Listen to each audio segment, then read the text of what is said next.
Bonsoir le grand maître Potamouadine. Bonsoir, cher frère Clara. Oui. Comment allez-vous?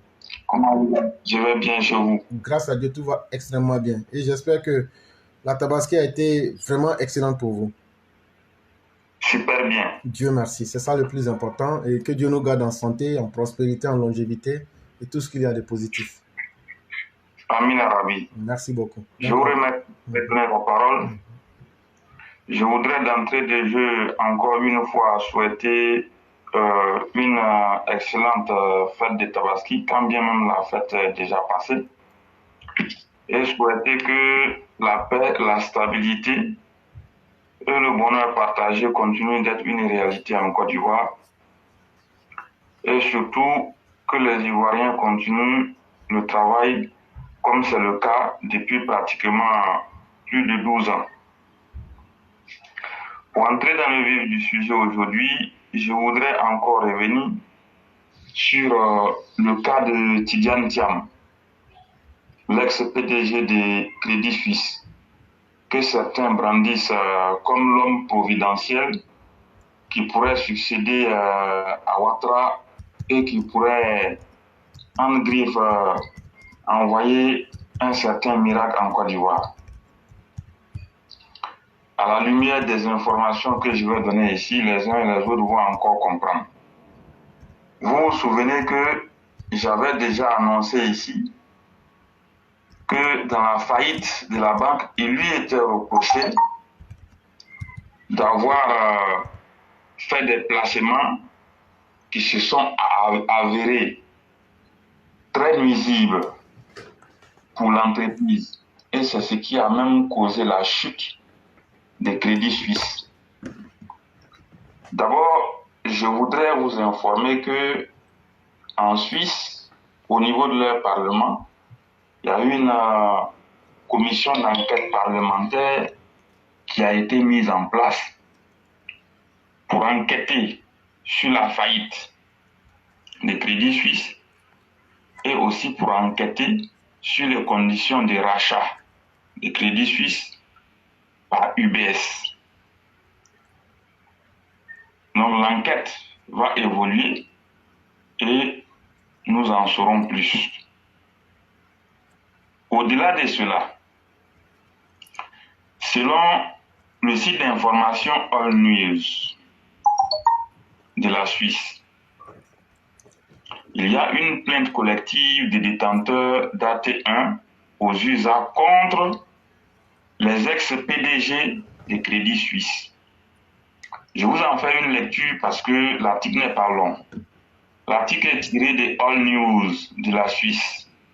Plainte collective des détenteurs d'AT1 aux USA contre les ex-CEO de Crédit Suisse, c'est-à-dire les PDG. Selon Bloomberg, les plaignants accusent Tidiane Thiam, Brady Dougan, ainsi que d'anciens dirigeants de la banque d'affaires de s'être engagés dans des affaires trop risquées afin de dégager rapidement des profits élevés.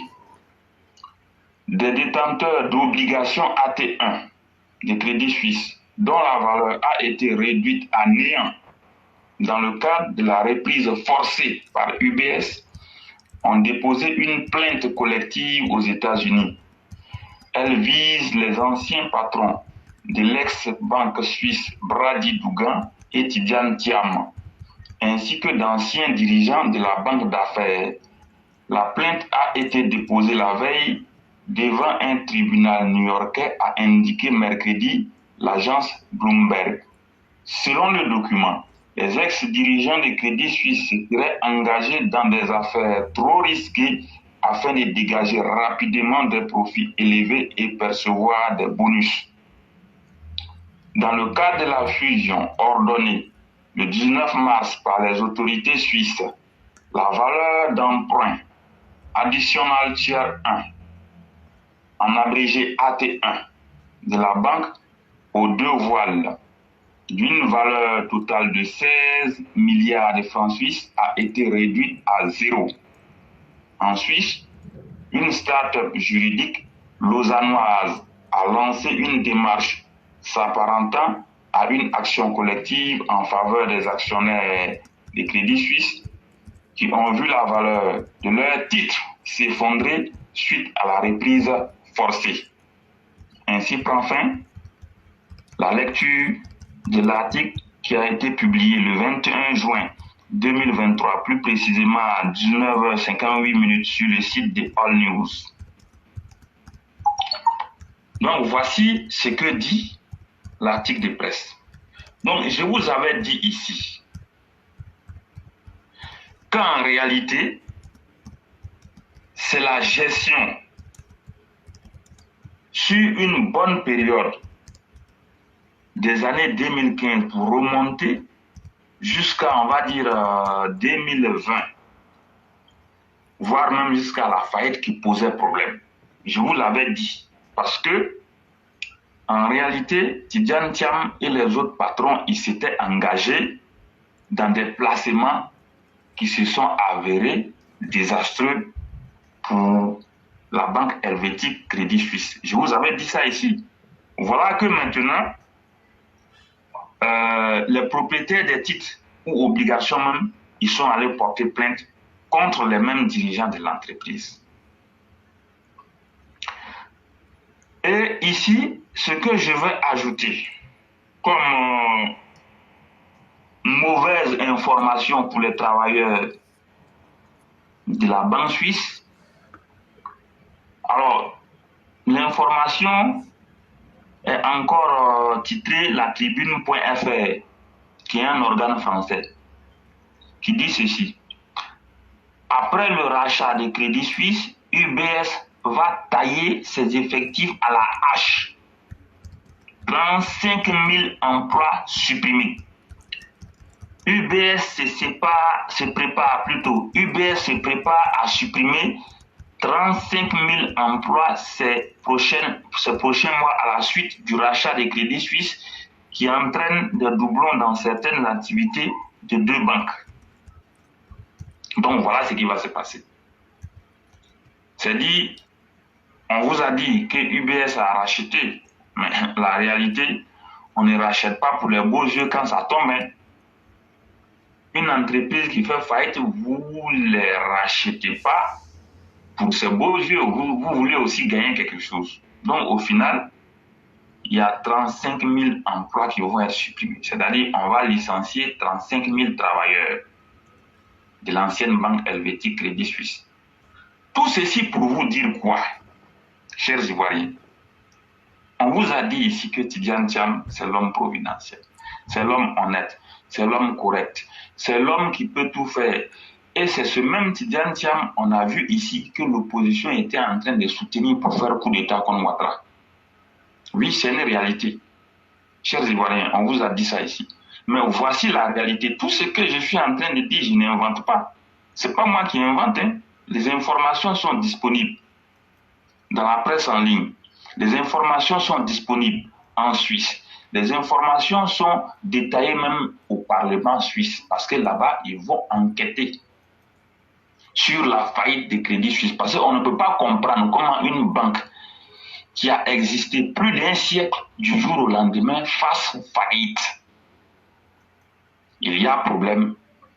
Et les autorités suisses sont allées plus loin pour dire que ce n'était même pas un modèle même pour la génération à venir de dire qu'une banque qui a fait un siècle a fait faillite, que les gens n'arrivaient pas à comprendre.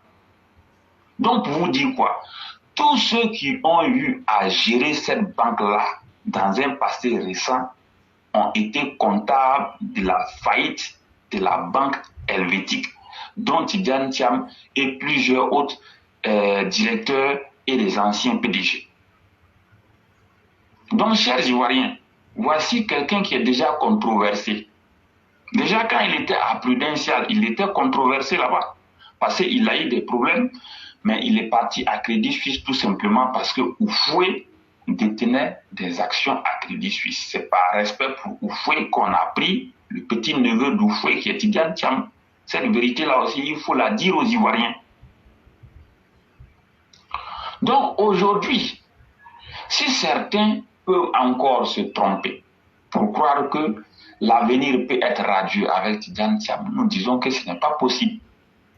Tidjane Thiam, il gagnerait à aller se défendre et, le cas échéant, chercher travail dans une autre banque. Voilà. Mais le costume du président de la République en Côte d'Ivoire, nous pensons qu'il est trop lourd pour lui. Le costume est trop lourd. Il n'en a pas le background. Certains veulent le comparer au président Ouattara. Nous disons que c'est le jour et la nuit. Il n'y a pas photo. Voilà. Donc, Thiam, ce n'est qu'un petit banquier qui a montré qu'il n'est pas en mesure de tenir même une banque en réalité. Ça, c'est un. Donc, est-ce que c'est la Côte d'Ivoire qu'on va lui confier pour gérer? C'est pas la Côte d'Ivoire. Quelqu'un qui n'a pas pu gérer une banque, ne nous dites pas de lui confier un pays. Donc, les choses peuvent être assez claires. Qu'il continue d'aller chercher travail ailleurs ou bien il milite dans son PDCI. Mais moi, je ne suis même pas sûr que le PDCI fera de lui son candidat. Ça, c'est un. Le RHDP non plus. Donc, ceux qui sont en train de rêver pour croire qu'il peut renverser la vapeur, nous disons qu'il n'en a pas la carrure. Il n'en a pas les possibilités. Donc, je voudrais insister sur ceci parce qu'il y a encore malheureusement des militants RHDP qui, à tort ou à raison, pensent que Tidjane Thiam, il aime le président Ouattara et qu'il pourrait être le successeur du président Ouattara. Tidjane Thiam même n'aime pas le président Ouattara. Ça, il faut qu'on vous dise ça, on vous dit cela clairement. Ça, c'est un. Il n'aime pas le président Ouattara. De deux, il a combattu le président Ouattara. De trois, au regard de tout ce qui vient de se passer, avec les informations fournies, tout montre que il a des problèmes de gestion. Donc nous ne savons pas comment ceux qui font sa promotion, comment ils sont au juste. Parce que nous voulons bien savoir, est-ce qu'ils ont pris le temps de bien s'informer avant de venir faire sa promotion, bien le suivre. Mais aussi, il faut remarquer, depuis un temps, l'individu, c'est silence radio. Depuis qu'il a fait son bouquin quand il est rentré l'année dernière, il avait dit qu'il venait par jet privé, on lui a dit non. Finalement, il est venu par vol commercial. Et il est allé, le président Ouattara l'a reçu à domicile. Après, il a fait un tour chez Bédier, un tour chez Babo, un tour à Yamoussoukro. Et puis, bref, silence radio. Il a actionné 2 ou 3 marionnettes pour dire qu'il était candidat pour la présidentielle de 2025. Et après, on n'a plus rien appris. Maintenant, je pense que l'individu lui-même, il va comprendre que les cartes ne semblent pas jouer en sa faveur. Et avec tout ce qui se dessine, les ex-actionnaires qui sont dans son dos au niveau de la Suisse, la commission d'enquête parlementaire, avec encore la plainte aux États-Unis, je pense que l'individu, il gagnerait mieux à se défendre et à chercher à travailler dans une autre banque certainement, ou bien à être, je ne sais pas, un conseiller financier quelque part là-bas. Mais la Côte d'Ivoire est trop lourde pour Tidjane Thiam. Voilà. On a l'habitude de nous dire, même si le lion, il maigrit comment, le chat ne peut pas porter son manteau. Voilà, c'est par cela que je vais terminer. Je vous remercie. Quelle que soit la grosseur d'un chat, il ne sera jamais un lion. En d'autres termes, pour essayer d'extrapoler ce que vous avez dit, en vérité, quel que soit ce que vous êtes, même neveu de Félix Houphouët-Boigny, vous ne serez jamais Félix Houphouët-Boigny de facto. Le nom peut aider, mais le nom ne peut pas faire. Ce que vous avez dit, c'est tellement clair qu'il n'y a pratiquement plus rien à dire. La seule question que moi j'aimerais poser à Tidjane Thiam, ou bien à ceux qui pensent que c'est un extraterrestre, M. Ouattara a dirigé le FMI, il a dirigé la BCAO, il a dirigé plusieurs institutions, et même actuellement, le président ne parle pas. Mais il y a des institutions qu'il dirige, malgré qu'il est président de la Côte d'Ivoire là. Il dirige plusieurs grandes institutions de ce monde-là, en plus d'être président actuellement. Mais montrez-moi une seule qui a connu faillite lorsqu'il était en fonction et après qu'il ait quitté. Au contraire, même on court derrière lui pour lui dire tu as tellement bien géré que vraiment on te nomme à vie au FMI. À la BCAO, même chose. Partout où il a passé, même chose. Les Arabes le prennent, ils disent viens, pardon, il faut nous aider. Voilà ce qu'on appelle un homme. C'est son fait. Ce qu'il a fait là, c'est ça. Et non le nom qu'il porte. Voyez-vous, j'en connais qui s'appellent Bernie Madoff, qui sont en prison en ce moment. Et quand l'histoire que vous dites là est déjà devant les États-Unis, une histoire qui a commencé en Europe, en Suisse, c'est que ceux qui ont posé plainte là, si tu comprends bien ce qu'ils sont en train de dire, ils veulent une justice qui soit la plus indépendante possible, où les concernés là, s'ils sont reconnus coupables, ils seront condamnés. Parce que si on va poser plainte en Suisse ou en Europe quelque part, ils vont faire des deals politiques. C'est à cause de ça que les gens sont venus poser la plainte aux États-Unis. Et là, les Américains ne vont pas s'amuser avec ça. Parce que ça aura une implication diplomatique et ça aura une implication judiciaire. Les États-Unis ne vont jamais vouloir que sur un dossier international, ils soient salis. Et sur ça, je ne crois pas qu'ils vont faire de faveur à qui que ce soit. Et donc, ça veut dire que l'affaire risque d'aller plus loin qu'elle n'a été imaginée malheureusement pour Tidjane Thiam. Nous n'avons absolument rien contre lui. C'est un Ivoirien comme tout autre. Il a aussi le droit même de rêver pour un avenir meilleur. Mais je crois que peut-être que ça sera game over for him. Pour lui, ça sera la fin du jeu. Bon, on attend de voir. L'avenir nous dira de quoi il est question.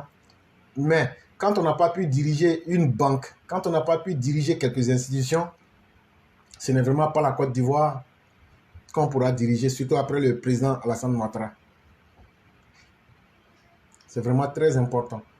Et il y a le père qui demandait, le père Zana qui demandait la différence entre un économiste et un banquier. Je vais expliquer ça simplement, sans rentrer dans beaucoup de détails. Un économiste, par définition, c'est celui-là même qui, sous le contrôle de Sunata, bien sûr, qui pourra ajouter quelque chose, qui va dans des institutions spécialisées de l'étude des économies pour apprendre même le fonctionnement de l'économie, que ce soit la macro, la micro, en tout cas dans plusieurs segments, il peut se former pour maîtriser l'économie même et son fonctionnement de façon générale. Alors qu'un banquier, tu peux passer directement, après peut-être la deuxième année, aller directement faire une petite formation et puis apprendre comment gérer, comment quand un client vient faire un dépôt, voilà comment ça se passe. Maintenant, quand il vient faire un retrait, voilà comment ça se passe. Tu peux ne même pas faire des études d'économie. Il suffit qu'on te montre comment la banque fonctionne, comment tu dois recevoir des retraits, des dépôts et comment tu dois accepter des retraits, vérifier les documents et puis c'est tout. Tout le monde peut être banquier. D'abord, tout le monde est banquier parce que si tu ne sais pas gérer ton argent, c'est que tu es un mauvais banquier. Toi, l'argent que tu gagnes dans ton travail, là, si tu ne sais pas gérer, là, c'est que tu es un mauvais banquier. Tu n'as pas eu besoin de diplôme. Mais il y a des gens qui ne sont pas là à l'école, mais qui gèrent leur argent avec une telle minutie qu'ils n'ont rien à envier à quiconque. Et ça, on dira que tu es un bon banquier. Parce que tu sais comment engranger tes ressources, tu sais aussi comment les entretenir. Mais ça ne fait pas de toi un économiste. Parce que l'économie, c'est un domaine qui est plus vaste, plus profond, et donc qui s'applique sur l'ensemble même de toutes les activités dans lesquelles la banque est inclue, ainsi que les activités humaines qui génèrent des forces de production, mais aussi des forces même de gain aussi. Donc c'est un peu cela que j'aurais pu dire. Et je ne sais pas si peut-être ma réponse a été satisfaisante. Et il y a Prado Boussol qui dit toutes les grandes décisions du FMI sont prises par... Ok. Oui, Sunyata, donc vous avez la parole et comme on a déjà pris par le temps, je vais dire vraiment merci à tous les auditeurs. Oui, je vais dire merci à tous les auditeurs et vous laisser la parole. Et demain sera un autre jour. Donc vous avez le mot de la fin et de la conclusion. Je vous remercie beaucoup. Ce que vous avez dit, c'est exact. C'est exact pour permettre à tous de comprendre. L'économie, effectivement, lui, il prend en compte tous les secteurs d'activité qui peuvent créer de la richesse. C'est ça l'économie. Maintenant, le banquier, comme vous avez dit, c'est quelqu'un qui gère de l'argent dans une microfinance ou bien un établissement financier. On peut aussi, en termes plus simples, dire que le banquier, c'est un marchand d'argent. Il est à la banque, quand les gens viennent faire des dépôts, c'est ce même argent-là. Il prend, il donne à d'autres, ou bien ce même argent, il prend pour travailler avec et puis il fait des profits. Donc, pour résumer, et pour permettre à tous de comprendre, le banquier, c'est un marchand d'argent. C'est un commerçant d'argent. C'est tout. Alors, pour terminer aujourd'hui, je voudrais remercier tout le monde. Il y a différents sujets qui ont été abordés ici. Il faut dire que tout ce qui nous intéresse, c'est l'avenir de ces pays. Parce que le roi, il a longuement insisté sur les candidatures et les élections régionales et municipales à venir. Vous savez, ce sujet, nous l'avons longuement abordé ici. Et nous avons dit que ce qui était bien, c'est de toujours se rapprocher du peuple, et le roi en a parlé. Les candidats qui sont choisis, nous leur demandons de se rapprocher davantage. Vous avez été désigné par le RHDP, rapprochez-vous davantage du peuple pour vous donner les chances de se faire élire. C'est ce que nous pouvons vous dire. Parce qu'à la fin, nous-mêmes ici, en tant que simple communicant, je ne suis pas sûr qu'on puisse faire le travail du terrain à votre place. Il vous revient en tant que candidat choisi de mouiller le maillot. Mouiller le maillot pour rendre honneur au parti. Mouiller le maillot pour garantir la victoire écrasante et éclatante. C'est ce que nous demandons. Nous demandons à nos auditeurs de continuer à nous suivre. Nous ferons toujours de notre mieux. Le cas de Tidjane Thiam, c'est pour dire aux militants RHDP et aux Ivoiriens dans leur ensemble que cet homme, il a déjà des soucis. Donc, ce que certains peuvent croire, ou bien ce que certains peuvent faire croire, n'est pas la réalité du terrain. Donc, partant de là, il faut que les Ivoiriens ouvrent les yeux. Le pays se porte très bien déjà. On n'échange pas une équipe qui gagne. Ce pays, il faut qu'il continue le chemin sur lequel il est. Parce qu'il avance très bien. Le plus important, c'est la stabilité, la paix sociale, la libre circulation, le développement de l'économie, la création d'emplois. Sur ce, portez-vous bien.